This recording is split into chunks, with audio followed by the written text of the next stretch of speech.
आइए आपको लिए चलते हैं विधानसभा, जहां पर वित्त मंत्री दिया कुमारी का संबोधन शुरू हो गया। बजट पर वो जवाब दे रही हैं, क्या कुछ कह रही हैं, आइए आपको दिखाते हैं और सुनाते हैं। 30 तक का भुगतान कर दिया है, फिर से आप अपने आंकड़े चेक करवाएं। माननीय नेता प्रतिपक्ष ने बजट में एसेट मोनेटाइजेशन के components land aggregation, land pooling और इन्वेट लगता है पढ़ा ही नहीं। एसेट बेचने की बात नहीं होती है। एसेट मोनेटाइजेशन के बहुत सारे अलग तरीके होते हैं। ये ज़रूरी नहीं है कि हमने ऐसा कहा ही नहीं कि हम बेचेंगे। मुझे लगता है आपने ठीक से ना तो बजट सुना, ना बाद में जाके उसको पढ़ा। अब अगर निंदा ही करनी है तो थोड़ा सोच समझकर पढ़ के करें ना। हाँ, और आपको तो मुझे लगता है कि पता नहीं क्या सोचा होगा कि शायद बोलने का अवसर मिले या नहीं मिले, क्योंकि पिछली बार भी अवसर नहीं मिला। हमारे राज्यपाल महोदय के अभिभाषण पर तो अवसर मिला ही नहीं नेता प्रतिपक्ष जी को। बहुत दुख की बात है। अभी तो मुख्यमंत्री जी के प्रयासों की वजह से अवसर मिला। बहुत धन्यवाद देती हूँ मैं मुख्यमंत्री जी का, माननीय मुख्यमंत्री जी का, कि उन्होंने प्रयास किया कि समझौता हो, ठीक से चर्चा हो और एक डेमोक्रेसी की पालना होनी चाहिए। सदन में चर्चा होनी चाहिए, सही सकारात्मक क्रिटिसिज्म भी होना चाहिए। हम लोग सुनेंगे बिल्कुल, लेकिन गलत आंकड़े तो बिल्कुल नहीं सुने। माननीय हमारे अध्यक्ष महोदय, शाहपुरा से आने वाले हमारे माननीय विपक्ष के सदस्य द्वारा सदन में टिप्पणी की गई बजट 2025-26 में कुछ कार्य, विशेषकर सड़कों के ऐसे कार्य भी, जो कि अभी माननीय हमारे नेता प्रतिपक्ष जी ने भी कहा कि कुछ ऐसे कार्य सम्मिलित किए गए जिनकी प्रशासनिक वित्तीय स्वीकृति एवं एनआईटी जारी हो गई है, वह राशि केंद्र सरकार देती है।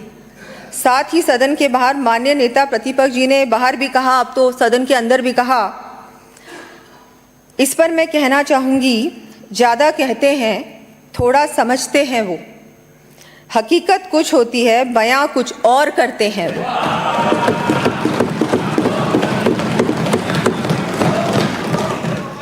अध्यक्ष महोदय, बजट में मीडियम टर्म स्ट्रैटेजी के साथ आगामी वर्ष हाथ में लिए जाने वाले कार्यों का बैठिए, नो डिस्टर्बेंस, मुझे वहां पे नाम लेना पड़ेगा। रोडमैप प्रस्तुत किया जाता है। ये प्रक्रिया विगत कई वर्षों से प्रदेश में अपनाई जाती है। हमारे द्वारा बजट में सड़कों से संबंधित की गई घोषणा में भारत सरकार के ministry of road transport and highways द्वारा CRIF के अंतर्गत स्वीकृत कार्य भी सम्मिलित किए गए हैं। प्रतिपक्ष के सदस्यों द्वारा इन कार्यों की केंद्र सरकार से प्राप्त स्वीकृति की दिनांक को मुद्दा बनाया जाना निश्चित ही आश्चर्य का विषय है। ये गत सरकार के समय उत्पन्न ऐसी ही स्थिति को कितनी आसानी से भूल गए। उस समय बोल देते, उस समय आपने कुछ नहीं बोला, आपकी सरकार करे वो सही है, हमने तो सिर्फ उसके बारे में विवरण दिया है, वो गलत है क्या? इस वित्तीय वर्ष में केंद्र के द्वारा मार्च दिसंबर 2024 में 27 कार्यों की स्वीकृति प्रदान की गई थी, जिनकी राज्य सरकार से प्रशासनिक एवं वित्तीय स्वीकृति मार्च जनवरी 2025 में जारी करने के उपरांत बजट में इनकी घोषणा की गई है। इन सभी कार्यों पर कार्यादेश उपरांत व्यय आगामी वर्ष ही होगा। ये प्रक्रिया योजना के समयबद्ध क्रियान्वयन की दृष्टि से भी उपयुक्त है। माननीय अध्यक्ष महोदय, विपक्ष के दोहरे मापदंड वाले आचरण को मैं सभी के समक्ष उजागर करने के लिए इन्हें वर्ष 2023-24 में गत सरकार के समय की याद दिलाना चाहूँगी। दिनांक 17/3/2023 को तत्कालीन मुख्यमंत्री श्री अशोक गहलोत जी द्वारा सदन में की गई घोषणाओं में प्रश्न 25 व 26 पर CRIF के अंतर्गत अंकित ROBs भी केंद्र सरकार द्वारा उक्त घोषणा से पूर्व 21 फरवरी को ही स्वीकृत किए जा चुके थे। तब इन सदस्यों को कोई आपत्ति नहीं थी क्या? माननीय अध्यक्ष महोदय, इसी प्रकार माननीय नेता प्रतिपक्ष द्वारा मीडिया में राइजिंग राजस्थान और अब तो सदन में भी उन्होंने बात रखी है कि अंतर्गत भरतपुर के एक MOU के संदर्भ में भी बेईमानी टिप्पणी की आपने, अभी जो बात रखी सदन में, उसके बारे में भी बताना चाहूँगी। भरतपुर में पर्यटन की दृष्टि से नए होटल की स्थापना भी हमारे विपक्ष की साथियों को नहीं सुहा रही है। वे सभी जिलों में हो रहे विकास तथा उपलब्ध हो रहे रोजगार के अवसरों से प्रसन्न होने के स्थान पर विचलित होते नजर आ रहे हैं। इससे रोजगार बढ़ेगा, आपको इसमें भी समस्या हो रही है। अरे कुछ रोजगार बढ़े, पर्यटन बढ़े, राजस्थान विकसित राजस्थान की ओर बढ़ रहा है, आपको समस्या हो रही है। एमओयूज धरातल पर उतारने का काम कर रहे हैं, उसमें आपको समस्या हो रही है। एक तरफ कह रहे हो एमओयूज धरातल पर नहीं उतर रहे, दूसरी तरफ जो उतर रहे हैं उनमें आपको समस्या हो रही है। तो आप सोच लीजिए आपको बोलना क्या है, सोच समझ के बोलिए। हाँ, जल्दबाजी में थोड़ा आज लगा ऐसा, आज सबको मुझे लगता है ऐसा लगा कि थोड़ा सा आपने जल्दबाजी में तैयारी की थी पहले से। और हाँ, वो इतना सा ही निवेदन है कि एमओयू पहले होता है या होटल पहले बनता है, ये बता दो। माननीय मुख्यमंत्री श्री अध्यक्ष महोदय, माननीय मुख्यमंत्री श्री भजनलाल जी शर्मा के नेतृत्व में हमने प्रदेश के दीर्घकालीन लक्ष्यों, लॉन्ग टर्म गोल्स तथा विकसित राजस्थान एट 2047 को ध्यान में रखते हुए इस बजट को तैयार किया है। राज्य के विकास में आमजन की भागीदारी सुनिश्चित करने तथा बजट को समावेशी बनाने के लिए आमजन एवं विभिन्न संगठनों से सुझाव आमंत्रित किए गए थे। प्रदेशवासियों द्वारा बढ़ चढ़कर सहभागिता निभाते हुए लगभग 1,20,000 से अधिक सुझाव हम प्रेषित किए गए। इनमें मुख्य रूप से रोजगार,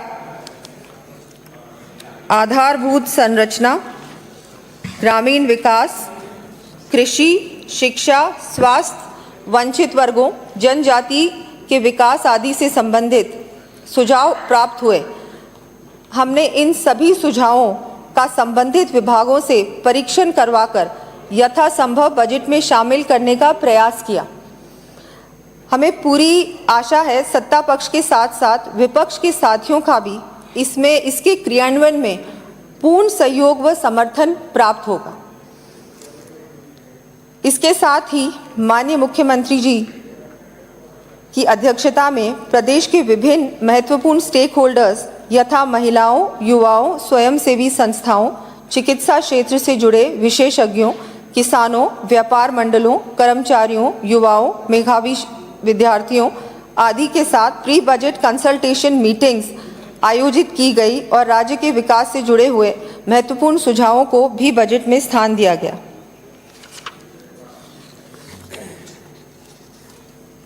माननीय मुख्यमंत्री जी के नेतृत्व में हमारी सरकार के प्रथम वर्ष के कार्यकाल में त्वरित गति से लिए गए निर्णयों तथा संपादित किए गए कार्यों को देखते हुए आज आमजन में हमारी सरकार के प्रति विश्वास और दृढ़ हुआ है। मैं माननीय सदन को कांग्रेस सरकार के अंतिम वर्ष तथा हमारे एक वर्ष में किए गए कुछ महत्वपूर्ण कार्यों का तुलनात्मक ब्यौरा प्रस्तुत करना चाहूँगी। टैबलेट वितरण, गत सरकार का अंतिम वर्ष 0, हमारी सरकार का एक वर्ष 88,800।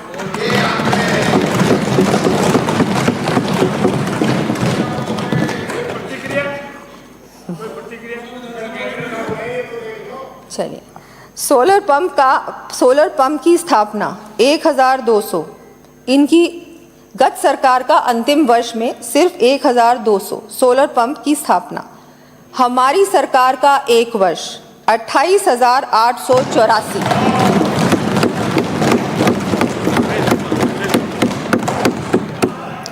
अब स्कूटी वितरण की भी बात कर लेते हैं, जिस पे आपने एक बात रखी अभी।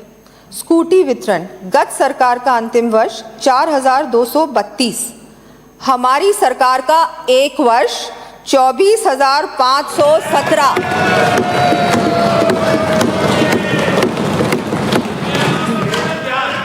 अरे समय वाली खड़ी है, वो ही बांट रहे और बटी भी नहीं है अभी। आपने क्यों नहीं बांटी? मंत्री जी, आपके पड़ोस में डिप्टी सीएम साहब हैं, अभी 5 दिन पहले इन्होंने जवाब दिया कि स्कूटी हम इसलिए नहीं बांट पाए कि विधानसभा की आचार संहिता आ गई, फिर लोकसभा की आचार संहिता आ गई, इस वजह से नहीं बांट पाए। संख्या बताइए, संख्या आपको। चलिए अभी और भी है।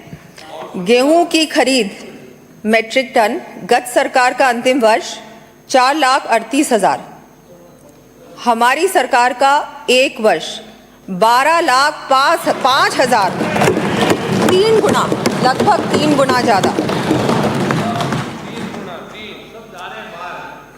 अब क्या प्रतिपक्ष के हमारे साथी ये गणित स्वयं ही नहीं देख पा रहे हैं कि इनके अंतिम चुनावी साल और हमारा पहला साल, ये आपका अंतिम चुनावी साल था जिसमें ये आंकड़े थे। सोचिए, अब बहाने बहुत हैं, करते रहे। अब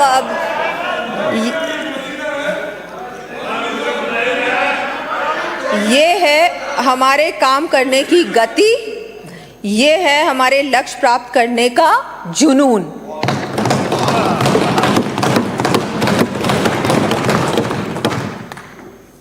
हमारी अध्यक्ष महोदय, हमारी डबल इंजन की सरकार को केंद्र सरकार से प्रदेश की जनता के हित में तथा उनकी खुशहाली के लिए भरपूर सहयोग मिल रहा है। राज्य को केंद्रीय करों में हिस्से के रूप में वर्ष 2023-24 के विरुद्ध वर्ष 2025-26 में 17,653 करोड़ रुपए अधिक अर्थात 85,716 करोड़ रुपए प्राप्त होगा। डबल इंजन का कमाल है ये, डबल इंजन की सरकार। अभी आपने बोला तो डबल इंजन की बात बता रही।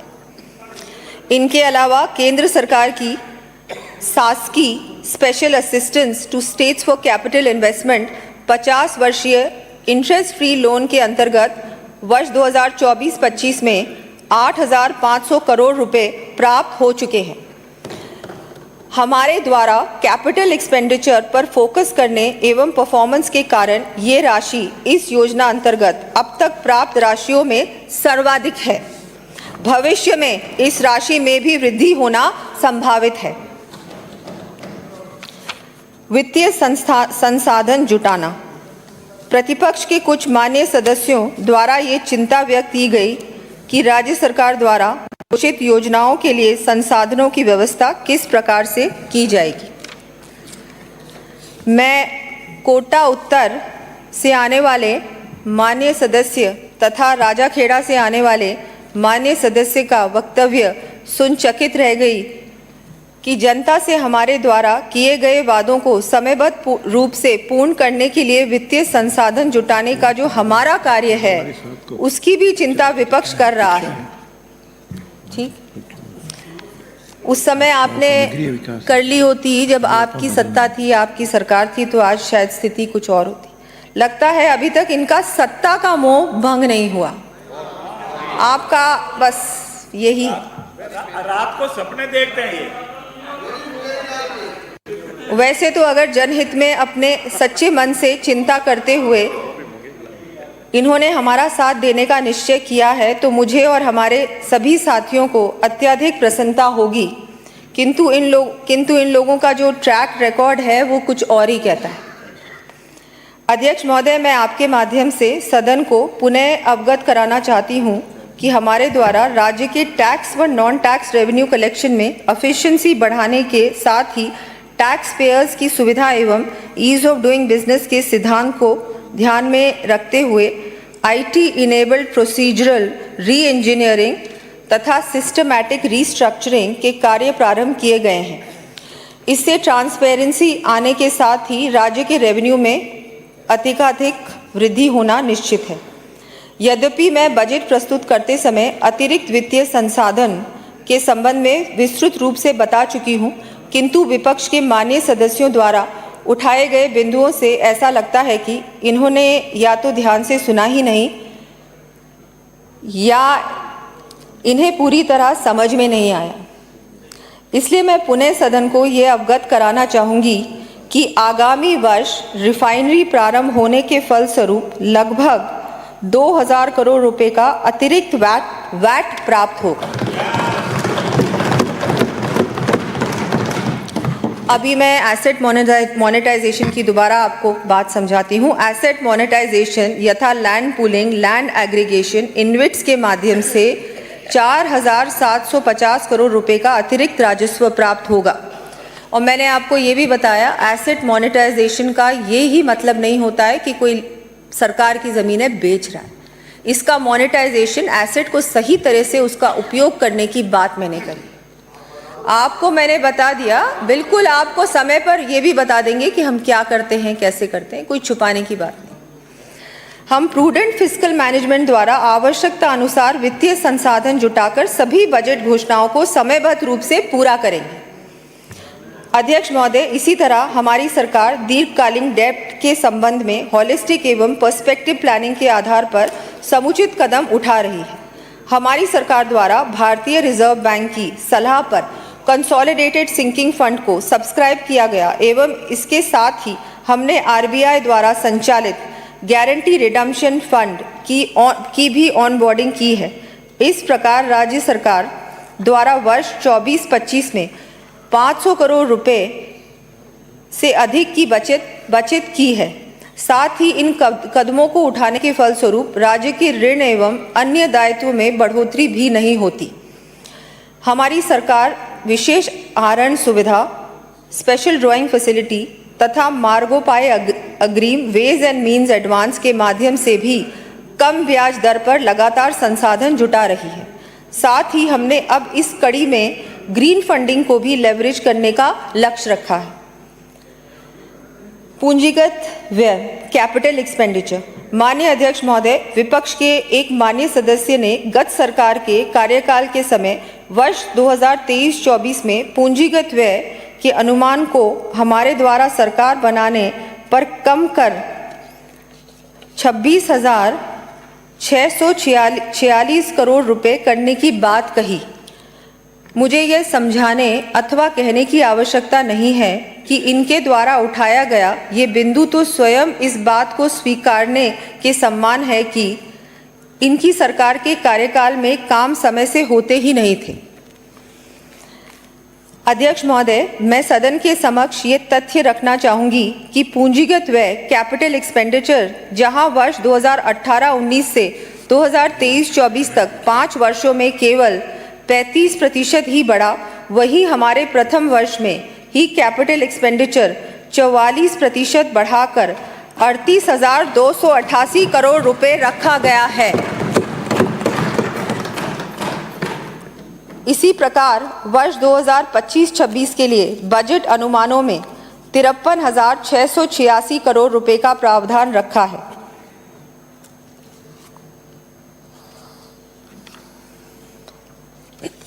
क्या मुझे यहाँ फिर से प्रतिपक्ष के माननीय सदस्यों को गणित याद दिलानी पड़ेगी?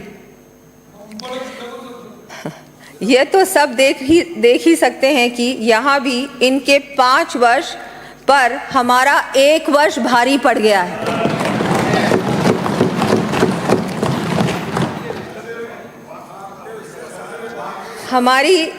हमारी सरकार का ध्येय है सर्वजन हिताय समावेशी विकास सुनिश्चित करते हुए अंतिम छोर पर खड़े व्यक्ति को लाभ पहुंचाना। इस ध्येय की प्राप्ति के लिए हम सतत प्रयासरत हैं और मैं यह कहना चाहूँगी कि मुश्किल नहीं है कुछ दुनिया में, तू ज़रा हिम्मत तो कर। ख्वाब बदलेंगे हकीकत में, तू ज़रा कोशिश तो कर।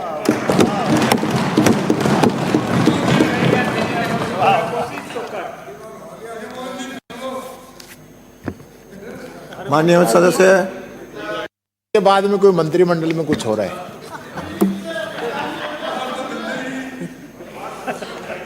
अध्यक्ष महोदय, बोलिए। हमने आय व्यवक अनुमान 2025-26 में प्रावधानित किए गए सभी खर्चों के लिए संसाधनों का विवरण भी प्रस्तुत किया है, जिसमें पूंजीगत व्यय के लिए भी उचित संसाधन उपलब्ध हैं।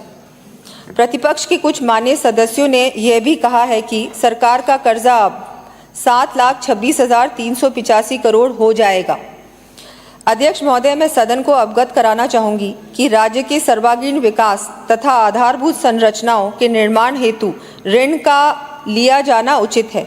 ऋण एवं अन्य दायित्वों का आकलन कुल राशि से ना किया जाकर डेट जीएसडीपी रेशियो से किया जाता है।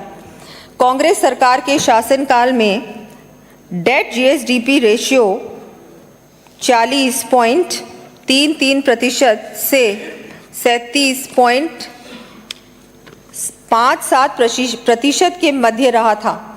इसके विपरीत वर्ष 2025-26 में डेट जीएसडीपी रेशियो केवल 36.50% अनुमानित है। अध्यक्ष महोदय, हमारी सरकार में लिए गए ऋण का प्रीडोमिनेंट उपयोग आधारभूत संरचनाओं के निर्माण में हो रहा है, जिससे प्रदेश का चौमुखी विकास होता है। हम कांग्रेस सरकार की तरह चुनावी वर्ष में मात्र जनता को गुमराह करने वाली झूठी अल्पकालीन योजनाओं के लिए ऋण नहीं लेते हैं। आधारभूत संरचना पर अधिक पूंजीगत व्यय किए जाने से राज्य की अर्थव्यवस्था में मल्टीप्लायर इफेक्ट से सभी क्षेत्रों में गुणात्मक सुधार होगा। हमारी सरकार ने वर्ष 2024-25 एवं 25-26 में लिए गए ऋण का औसतन 59% उपयोग पूंजीगत कार्यों के लिए करना प्रस्तावित किया है, जबकि पिछली सरकार ने वर्ष 2019-20 से 23-24 तक लिए गए ऋण का उपयोग अनप्रोडक्टिव राजस्व व्यय में किया था और पूंजीगत कार्यों में केवल 38.97% ही उपयोग किया था।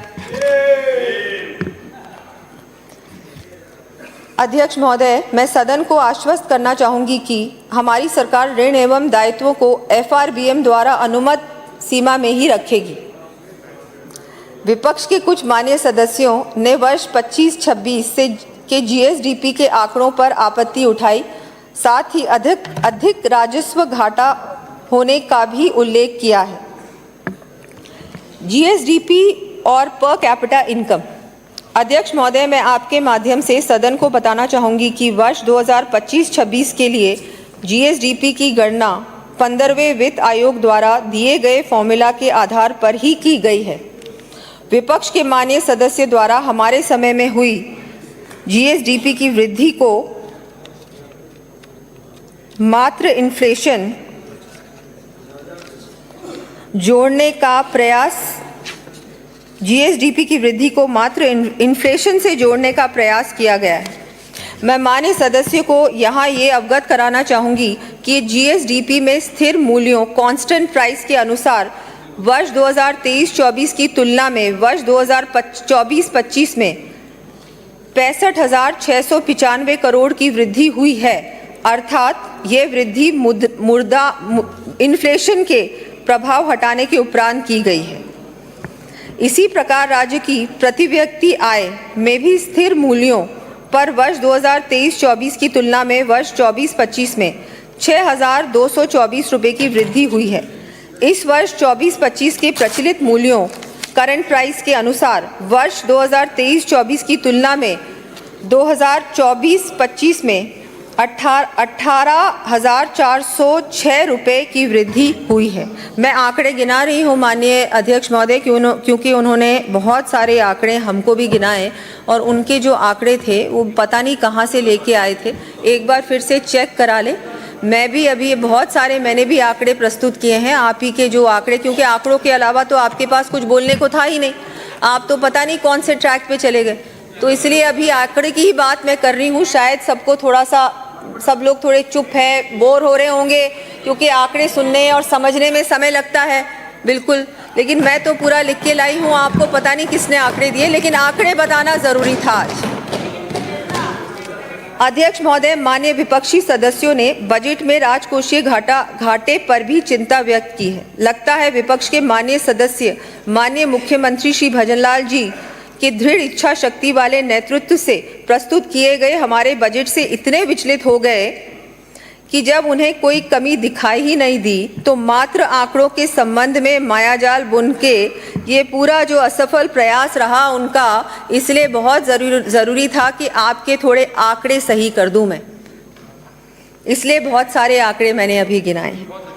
मैं सदन को अवगत कराना चाहती हूं कि भाजपा सरकार सदैव ही वित्तीय अनुशासन का पालन करती है। हमने वर्ष 24-25 एवं 25-26 में राजकोषीय घाटे को FRBM एक्ट की अनुमत सीमा में ही रखा है।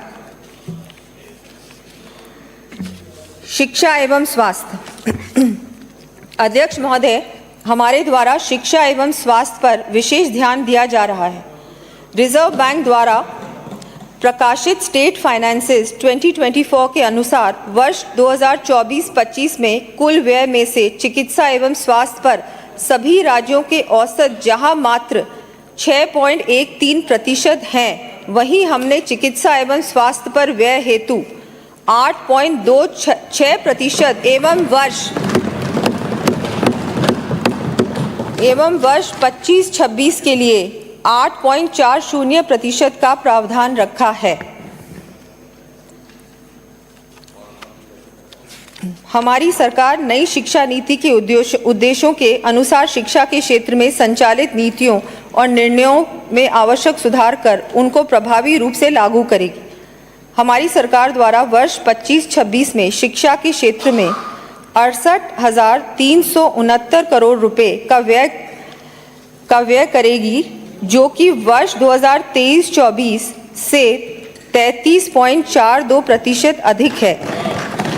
हमारी सरकार 25-26 में शिक्षा पर 38,369 करोड़ रुपए और इनका 23-24 में 33.42% ही हमारा उनसे अधिक है। तो देखिए कितना फर्क है।